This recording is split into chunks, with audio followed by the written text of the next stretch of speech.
د ننګرهار د بهسود ولسوالۍ د ګردی کټ سیمه دغلته د پاکستاني پوځ د تیر شپې بریدونو ملکیانو ته مرګ ژوبله اړولې. ننګرهار کې د طالبانو امنیتي مسولان وایي د یوې کورنۍ 18 غړي وژل شوي دي.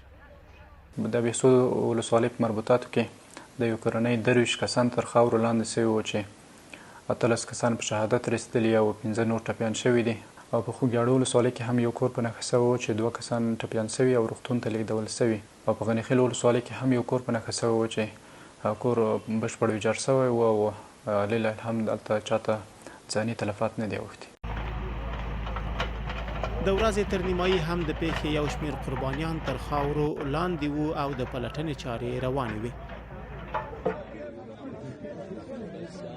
دلته بیا په همدې بهسود ولسوالۍ کې وژل شویو ته ډله ییز خبرونه ایستل کیږي.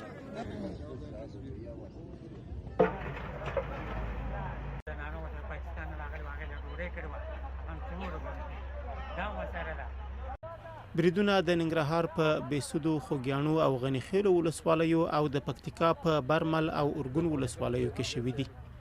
له بهسود پرته په نورو بریدونو کې د سر زیان راپور نه دی ورکړل شوی. د طالبانو دفاع وزارت دا بریدونه په کلکو ټکو غندلي او د مناسب او حساب شوي ځواب خبرداری ورکړی دی.